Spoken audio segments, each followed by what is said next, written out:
మనకుండే బ్యూటిఫుల్ స్పాట్స్ని బయట ప్రపంచానికి తెలియజేసే విధంగా ఎక్కడికక్కడ మార్కెటింగ్ కూడా చేయాల్సిన అవసరం ఉంది.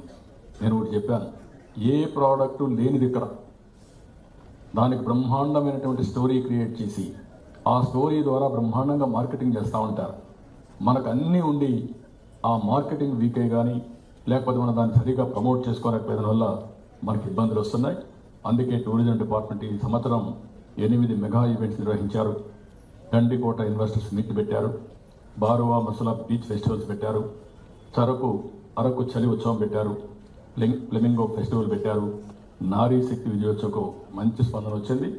మొన్నటి వరకు దసరా అంటే మనకు గుర్తొచ్చేది కలకత్తా, మైసూర్. ఇప్పుడు దసరా అంటే గుర్తు రాబోయేది విజయవాడ ఫెస్టివల్స్ అని తెలియజేస్తున్నారు. ఈ సంవత్సరం బిగినింగ్ ఇక్కడుండే వాతావరణం ఎక్కడా లేదు. ప్రకాశం బ్యారేజ్, కృష్ణా రివర్, రేపు రాబోయే అమరావతి సిటీ, చుట్టుపక్కల బ్యూటిఫుల్ హిల్స్, పంట పొలాలు. ఇక్కడ విజయవాడలో ఉండే ఇన్నోవేషన్స్ ఎక్కడా లేవు.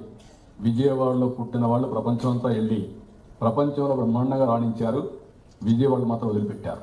ఇప్పుడు విజయవాడ రివైవల్ స్టార్ట్ అయింది. విజయవాడ డైనమిజం వస్తుంది.